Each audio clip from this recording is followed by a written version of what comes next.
Money गुरु की इस खास पेशकश में आप सभी का स्वागत है। मैं हूं स्वाति रायना। आज मनी गुरु धन भरसे की इस कड़ी में हम आपको बताने वाले हैं निवेश के कुछ ऐसे रूल जो आपके पैसे को दुगुना, तिगुना और 4 गुना करने में आपकी मदद करेंगे। इस दिवाली आप इन रूल को फॉलो कर वेल्थ क्रिएशन कर सकते हैं और वेल्थ क्रिएशन के इस फॉर्मूला को बताने के लिए हमारे साथ 2 खास मेहमान हैं। परिचय करा देते हैं। वाइज इन्वेस्ट के सीईओ हेमंत रुस्तगी और फिनफिक्स रिसर्च के फाउंडर प्रवीण बाजपेयी का करते हैं शो में स्वागत। हेमंत जी और प्रवीण, बताइए कैसा इस बार का त्योहार आपका रहने वाला है। सबसे पहले स्वागत करती हूँ और मैं प्रवीण आपसे शुरुआत करती हूँ। तो जमकर इस बार हर कोई उत्साहित है इस बार की जो त्योहार को मनाने के लिए। चलिए प्रवीण के पास थोड़ी देर में मैं चलती हूँ। मैं हेमंत जी आपसे पहले समझना चाहती हूँ कि हर त्योहार में हम कोशिश करते हैं कि अब जो लक्ष्मी है, मतलब जो पैसा है, उसमें बढ़ोतरी होती चली जाए।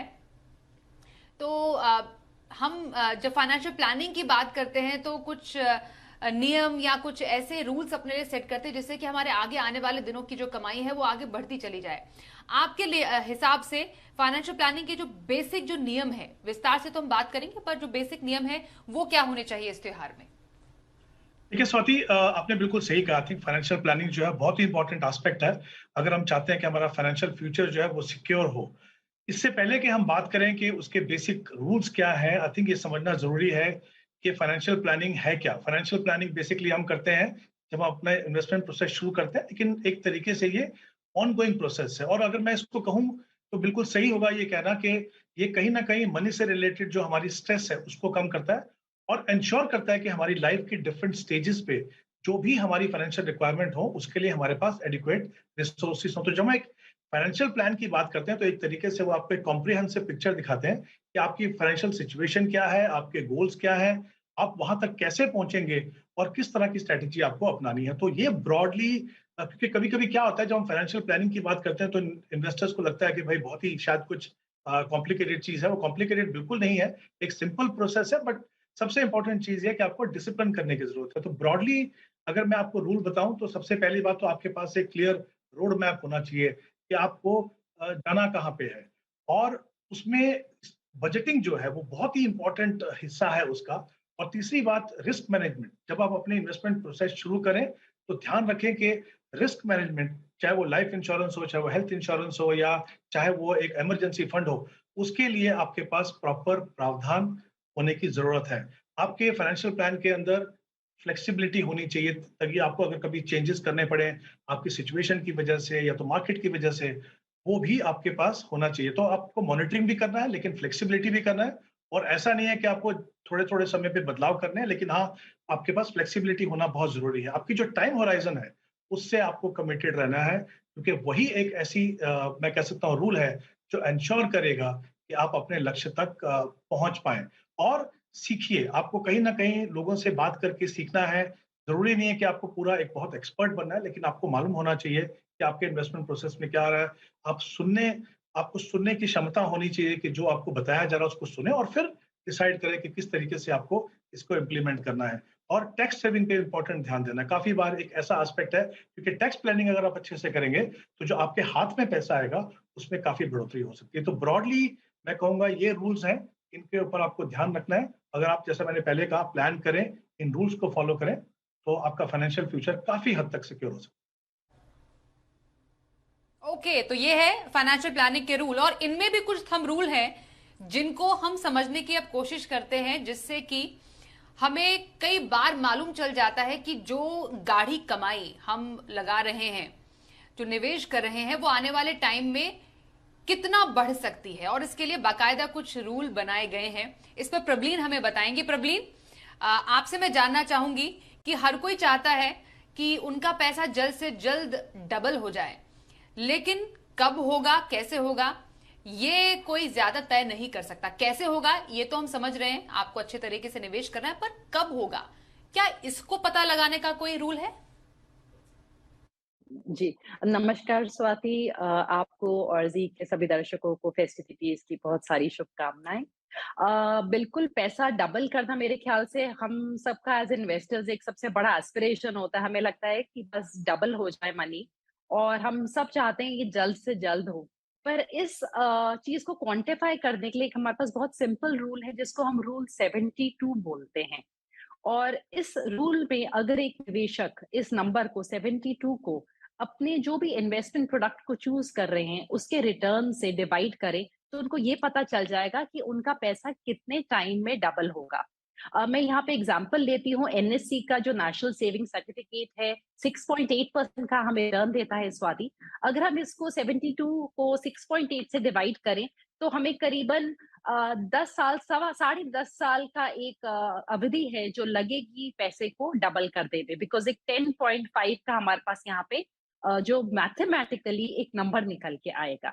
यहीं पे अगर हम किसी ऐसे प्रोडक्ट में पैसा लगा रहे हो या हमने कोई घर खरीदा हो, मान लीजिए जो डबल हो गया, हमने 40 लाख का लिया था और वो 80 लाख का हो गया और इसका टाइम आपका 8 साल में डबल हो गया, तो एक्चुअली उस घर ने आपको 9% का यानी कि 9% का रिटर्न दिया है।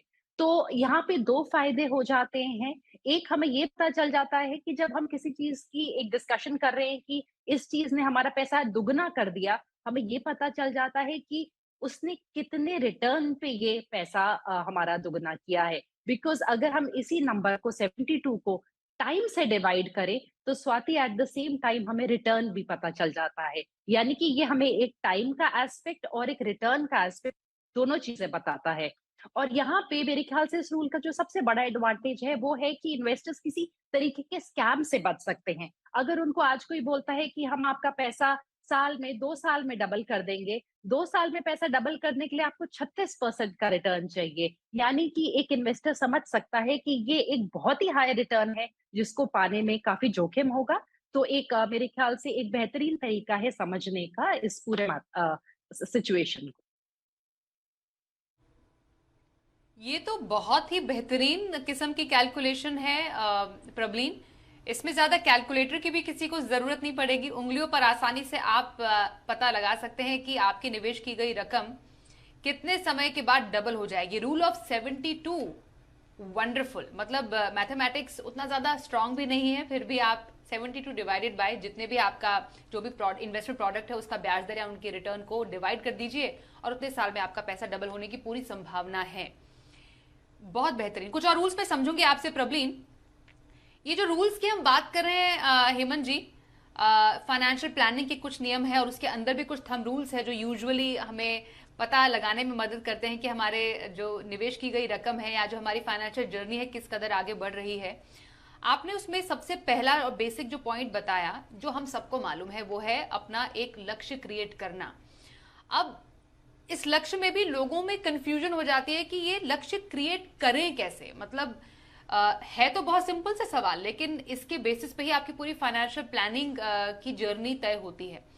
तो अपना गोल तय करने का बेसिक जो प्रिंसिपल हो वो आपको कैसे सेट करना चाहिए?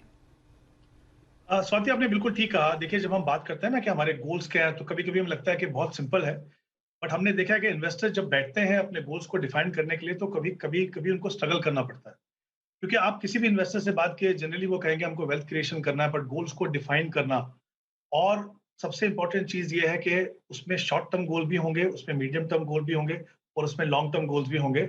और फिर हर गोल को आपको लिस्ट आउट करना है, और लिस्ट आउट करने के बाद आपको उसको एक समय देना है, जिसको हम टाइम होराइजन बोलते हैं, कि मुझे वहां तक पहुंचने के लिए, अगर मान लीजिए मैं रिटायरमेंट की बात कर रहा हूँ, या मैं बच्चों की एजुकेशन की बात कर रहा हूँ, या मैं घर खरीदने की बात कर रहा हूँ, या अपनी फैमिली के साथ एक वेकेशन की बात कर रहा हूँ, तो एक शॉर्ट टर्म गोल हो सकता है, उसके लिए मेरे पास कितना समय है। और फिर तीसरा इंपॉर्टेंट एस्पेक्ट होता है कि मुझे उसके लिए कितना पैसा चाहिए। अब यहाँ पे क्या है, शॉर्ट टर्म में तो आपको पता है कि देखिए, हालांकि इन्फ्लेशन वहां भी काम करता है, लेकिन लॉन्ग टर्म में अगर हम स्पेशली बात कर रहे हैं हमारे बच्चों की एजुकेशन के लिए, अपने रिटायरमेंट के लिए, तो गोल सेटल करने से पहले आपको एक इन्फ्लेशन को कंसीडर करना बहुत जरूरी है। नहीं तो क्या होगा, अगर आप आज की लागत लेके चलेंगे, तो आप जो कॉर्पस बनाएंगे और जो आपकी रिक्वायरमेंट होगी, उसमें कहीं ना कहीं गैप होगा। तो ये तीन चीजें इंपॉर्टेंट, इस तरीके से आप अपनी शुरुआत करते हैं। और मैंने एक जिक्र किया था यहाँ पे बजटिंग का, वो बहुत ही इंपॉर्टेंट एस्पेक्ट है। वो इसलिए है कि जब आप फाइनेंशियल प्लान बनाते हैं, आपको पता चला कि मान लीजिए मेरे पूरे गोल्स के लिए मुझे 30,000 रुपए इन्वेस्ट करने हैं, लेकिन जब मैं अपनी इनकम को देखता हूँ कि मुझे लगता है कि शायद मेरे पास 15,000 ही मैं इन्वेस्ट कर पाऊंगा, तो कहीं ना कहीं वो आपको एनकरेज करता है कि आप बजटिंग करें, कैसे देखें कि किस तरीके से हम 30,000 पे पहुंचे। इसका मतलब क्या है कि वो आपको डिफरेंस बताता है कि हम काफ़ी फार क्या है सेविंग और इन्वेस्टमेंट दोनों को एक ही समझते हैं। लेकिन जब आप बजटिंग करने बैठते हैं तो आपको पता चलता है कि सेविंग एक चीज़ है, इन्वेस्टमेंट अलग चीज़ है। दोनों का इम्पोर्टेंस को समझना बहुत ही आवश्यक है। तो गोल्स को आपको डिफाइन करना ही है, उसके बाद आपको एक अज़्यूम रेट ऑफ रिटर्न पे देखना है कि मुझे कितना पैसा चाहिए। तभी आप देख पाएँगे कि मुझे कितना पैसा है, कितना पैसा मुझे ज़रूरत है और कहीं न कहीं आप या तो अपने टाइम होराइज़न को रीडिफाइन करेंगे या तो फिर आप उनको प्रायोरिटाइज़ करेंगे। तो कहीं न कहीं जैसे मैंने पहले कहा, एक तरीके से ये आपको रोड मैप देता है कि आपको जो भी लक्ष्य है, आपको जहाँ तक पहुँचना है, वहाँ तक पहुँचने के लिए किस तरह का रोड मैप होगा, कितने पैसे चाहिए, किस तरह की आपकी एसेट एलोकेशन हो। तो जैसे मैंने कहा बजटिंग उसका बहुत ही इम्पोर्टेंट हिस्सा है क्योंकि पहले क्या होता था कि सेविंग होती थी मतलब खर्चे के बाद जो बचा। ऑब्वियसली ओवर द ईयर्स लोगों ने रियलाइज़ किया कि उससे पैसा बचता नहीं है। तो फिर समझ में आया कि पहले सेव करो और फिर स्पेंड करो। और ये जो रोड मैप जो बनता है, ये कहीं न कहीं आपको उसके लिए एनकरेज करता है। तो ये बहुत ही इम्पोर्टेंट प्रोसेस है। जैसे मैंने कहा अगर आप चाहते हैं कि कर रहे आपकी लाइफ की हैं। हर स्टेज में पैसा बिल्कुल। हो, तो फिर उसके लिए प्लानिंग करना बहुत ज़रूरी है। हाँ। ओके। तो आप बता रहे हैं कि पहले जो एक नियम जो आपको अपने फाइनेंशियल जर्नी के लिए तय करना है वो है लक्ष्य क्रिएट कीजिए। और जो एक बजट है, बजटिंग जिसका नाम आपने दिया, बेसिकली सिंपल भाषा में आप अपने बचत और अपने खर्च का खाका तैयार कीजिए और देखिए आपकी बचत कहां पर हो रही है, आपको खर्च कितना करना है और आपका निवेश कितना है। और डेफिनेटली जैसे हेमंत जी ने बताया कि आय से बचत फिर निवेश निकालने के बाद जो रकम बचे उसको खर्च कीजिए, उससे आपका बजट बिगड़ेगा नहीं। प्रबलीन के पास चलते। प्रबलीन, आपने एक बेहतरीन फॉर्मूला हमें बताया पैसे दुगने करने का। अब बहुत सारे दर्शक हमसे पूछ रहे हैं क्या ऐसा कोई रूल और भी है जिससे पता चले तिगुना और चार गुना कैसे होगा? जी, जी, बिल्कुल स्वाति, मैथ के ज़रिए सब कुछ पॉसिबल है। अगर कोई निवेशक ये जानना चाहता है कि उनको किस तरीके का रिटर्न मिले और या फिर कितने टाइम लगेगा उनको अपनी इन्वेस्टमेंट को ट्रिपल करने के लिए, 3 गुना करने के लिए, तो इसको एक रूल है जिसको हम रूल 114 बोलते हैं, 114 है ये। और यहाँ पे हमें जैसे हमने पहले 72 से डिवाइड किए थे अपने रिटर्न्स को, यहाँ पे हम 114 से डिवाइड करेंगे और हमें यहाँ पे फिर अवधि मिल जाएगी, हमें टाइम होराइज़न मिल जाएगा कि आपका पैसा कितने टाइम में ट्रिपल हो जाएगा, 3 गुना। और इसका मैं एग्ज़ाम्पल आपका ईपीएफ से लूँगी जो एम्प्लॉयी प्रोविडेंट फंड है। अगर किसी का कुछ कॉर्पस ईपीएफ में पड़ा है जो हमें 8.1% का रिटर्न दे रहा है, तो स्वाति करीबन 14 इयर्स में 14 साल लगेंगे उनका पैसा ट्रिपल होने में, बिकॉज़ वहाँ पे हमें कंपाउंडिंग मिल रही है। और इसी का एक फर्दर वर्जन है जो हमें ये दिखाता है कि हमारा पैसा 4 गुना कैसा होगा, कैसे हो सकता है। और इसके लिए एक रूल है जिसको हम कहते हैं 144 144।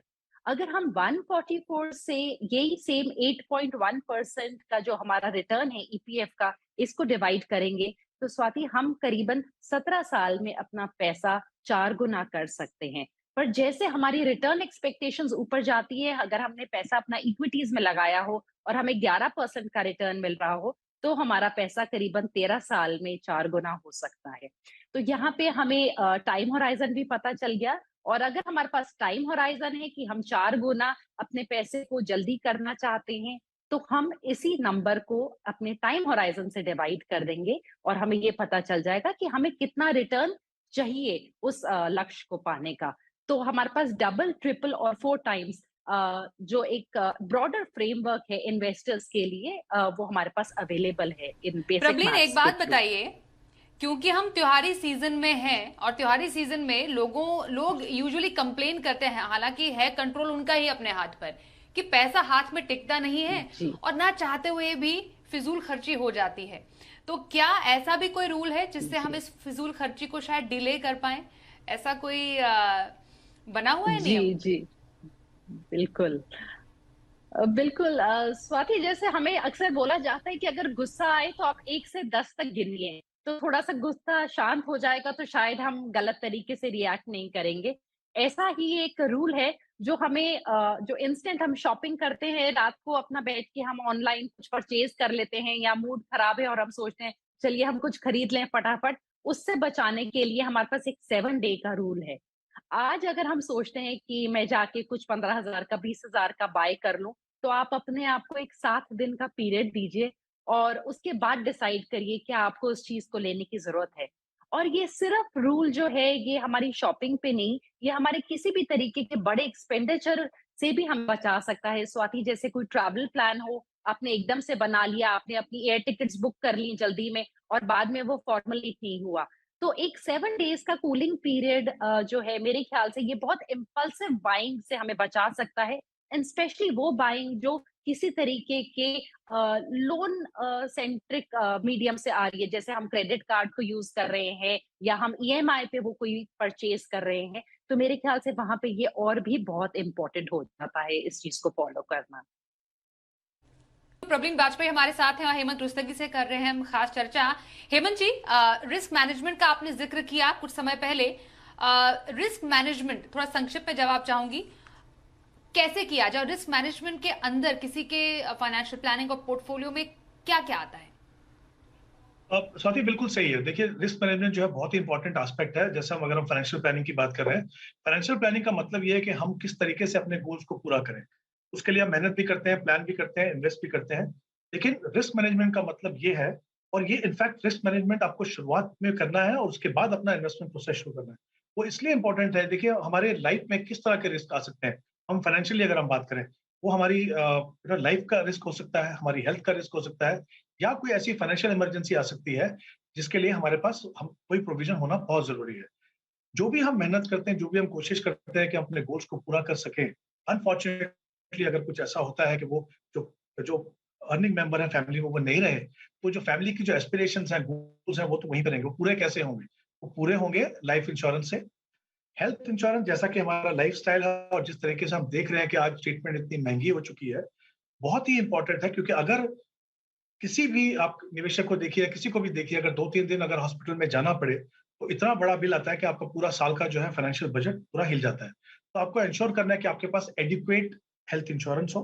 फाइनेंशियल इमरजेंसी के लिए आपके पास एक इमरजेंसी फंड होना ज़रूरी है। सबसे 2 इंपॉर्टेंट चीज़ें क्विकली मैं बोलना चाहूँगा। एक तो ये कि आपके पास ये तीनों चीज़ हों, पर्याप्त मात्रा में हो, यानी सम एश्योर्ड जो लाइफ इंश्योरेंस का इतना हो कि अगर ऐसा इवेंट होता है, तो जो डिपेंडेंट है आपके ऊपर, उनको किसी फाइनेंशियल हार्डशिप का सामना ना करना पड़े। हेल्थ इंश्योरेंस भी आप उतना लें कि अगर आपको ज़रूरत पड़े कभी, तो आप अच्छे हॉस्पिटल में जाके अच्छे से अच्छा ट्रीटमेंट करा सकें। और इमरजेंसी फंड, शायद हमें लगता था पैंडेमिक से पहले 3 या 6 महीने का हो तो बहुत है, लेकिन पता चला कि नहीं, शायद 6 से 12 महीने रखें। और जब मैं बात कर रहा हूँ इमरजेंसी फंड, आपके महीने के खर्चे के बराबर, मैं खाली हाउस होल्ड एक्सपेंसेस की बात नहीं कर रहा हूँ। जो भी आपकी मंथली कमिटमेंट है, जहाँ पे भी है, उसके ऊपर आपको उसका ध्यान रखना है। तो ओवरऑल मेरा ये कहना है कि ये तीनों चीजों को आप प्रोवाइड कीजिए। रिस्क इसके बाद मैनेजमेंट अपना के लाइफ इंश्योरेंस, हेल्थ इंश्योरेंस और इमरजेंसी फंड होना जरूरी है। प्रवीण, अब आपसे मैं जानूंगी अगेन थोड़ा सा संक्षिप्त में चाहते हैं हम, क्योंकि हम कोशिश कर रहे हैं कि ज्यादा से ज्यादा पॉइंट्स कवर हो पाए। यहाँ पर अब रूल्स की बात कर रही हैं, क्या हमारे जो महीने का खर्च होता है उस पर हमारी ईएमआई ज्यादा हावी ना पड़ जाए, उसको भी मैनेज करने का कोई रूल है जो हमारे निवेशक और दर्शक समझ पाए? बिल्कुल, बिल्कुल, एंड आई थिंक ये एक रिस्क मैनेजमेंट का ही एक तरीके से देखिए स्वाति, तो बहुत इम्पोर्टेंट एस्पेक्ट है। बिकॉज़ जो भी हमारी ईएमआईज़ हैं, यानी कि हमारे ऊपर उधार कितना है। हमने गाड़ी ली तो आज हम लोन लेते हैं, घर लिया तो हम लोन ले लेते हैं। हमारे क्रेडिट कार्ड के भी कई बार हमारे आउटस्टैंडिंग लोन्स होते हैं लोगों के, और पेमेंट्स नहीं पे हुई होती हैं। तो इन सारी चीज़ों को मैनेज करने के लिए एक बड़ा सिंपल रूल है जिसको हम बोलते हैं 40% ईएमआई रूल। यानी कि अगर आप ₹100 कमा रहे हैं, तो इस सारे टाइप के ईएमआईज़ को मिलाने के बाद आपका वो ₹40 ही होना चाहिए, ₹40 से ज़्यादा एक्सीड नहीं होना चाहिए। तो 40% का जो रूल है, ये जो फाइनेंस कंपनीज़ हैं, ये लोन देते वक़्त भी इस चीज़ पे थोड़ा-सा गौर करती हैं कि आपका कितनी कम है, और ये मेरे ख्याल से एक ओवरऑल फाइनेंशियल हेल्थ को मेंटेन करने के लिए इम्पोर्टेंट है, ताकि जो हमारे एसेट्स हैं, जो हमारी अर्निंग्स हैं, हमारी रेगुलर, वो हमारी लायबिलिटीज जो हैं उनके हमेशा ऊपर चले। तो अपनी लायबिलिटीज को कंटेन करने के लिए ये 40% rule Swati, I think definitely investors को फॉलो करना चाहिए। ओके, क्योंकि रूल्स की हम बात करें, बहुत ही महत्वपूर्ण रूल है, वो है रीबैलेंसिंग का रूल, जो कि समझना और जानना बेहद जरूरी है। क्योंकि हमने बात की हेमंत जी फाइनेंशियल प्लानिंग में किन नियमों का पालन करना चाहिए, और उसमें सबसे इंपॉर्टेंट है जब हम एसेट एलोकेशन करते हैं, कई बार वो एसेट एलोकेशन बिगड़ जाता है और बार बार हमें इसको रिव्यू और रिबैलेंस करने की जरूरत पड़ सकती है अपने पोर्टफोलियो को। लेकिन कब करें और कब नहीं करें, सबसे पहले जानूंगी आपसे कि पोर्टफोलियो रीबैलेंस कौन से सिचुएशंस में किसी को करनी चाहिए? कब मालूम चले कि अब पोर्टफोलियो रीबैलेंस करने का टाइम आ गया है? देखिए स्वाति, पोर्टफोलियो रीबैलेंसिंग जो है आपके इन्वेस्टमेंट प्रोसेस का बहुत ही इंपॉर्टेंट हिस्सा है। जैसे आपने कहा, आप एक एसेट एलोकेशन बना के चलते हैं और आगे आपको लगता है कि एसेट एलोकेशन में अगर मान लीजिए बदलाव हुए हैं और इतने बदलाव हुए हैं कि आपको फिर से उसी ओरिजिनल एसेट एलोकेशन पे लाना है। पहली बात, अगर हम एसेट एलोकेशन की बात करें तो ब्रॉडली जब तक 10% का आपके पास फर्क ना, मान लीजिए आप कंफर्टेबल हैं 60-40, 60 इक्विटी और 40 डेट, जब तक ये 70 तक नहीं पहुंचे तो उसकी जरूरत नहीं है रीबैलेंस करने की, बट जब वो पहुंच जाए तो आपको देखना पड़ेगा। लेकिन इंपॉर्टेंट चीज मैं यहाँ पे कहना चाहूंगा कि अगर आप एक गोल बेस्ड इन्वेस्टमेंट प्रोसेस फॉलो करते हैं, तब शायद आपको दो ही सिचुएशन में रीबैलेंसिंग करनी है। एक तो ये कि जब आप अपने गोल के नजदीक पहुंचने वाले हों, वो क्योंकि आपको पता है कि आपको जो भी गेन्स है आपके, वो आपको प्रोटेक्ट करने की जरूरत है, क्योंकि आप नहीं चाहते कि वो उस समय पे आपको बहुत ज्यादा रिस्क हो। या सेकंड, कभी आपकी कोई पर्सनल सिचुएशन में बदलाव हो, तब आपको रीबैलेंसिंग करनी है। और रीबैलेंसिंग एसेट क्लास में भी होती है और विद इन एसेट क्लास भी होती है, यानी इक्विटी के अंदर different market segment, large cap, mid cap, small cap में, और डेट में भी इंटरेस्ट रेट के हिसाब से, इंटरेस्ट रेट ऊपर जा रहे हैं या नीचे जा रहे हैं, उसके हिसाब से भी आपको अपने पोर्टफोलियो में विद इन एसेट क्लास भी रीबैलेंसिंग करने की जरूरत पड़ सकती है। बिल्कुल, तो पोर्टफोलियो रीबैलेंसिंग बहुत इंपॉर्टेंट है और अगेन बहुत जरूरी है कि बार बार भी ना करें। बस बाजार में थोड़ा उतार चढ़ाव हुआ है और आप पहुंच गए पोर्टफोलियो देखने के लिए और वहां पर आपने अपने पोर्टफोलियो को भी रीबैलेंस करना शुरू कर दिया। तो ये कुछ डूज एंड डोंट्स है पोर्टफोलियो रीबैलेंस के, जो हमने आज समझे। बहुत धन्यवाद करेंगे प्रबलीन आपका और हेमंत जी आपका, आप हमारे साथ मनी गुरु में आज के इस एपिसोड में शामिल हुए। Thank you so much.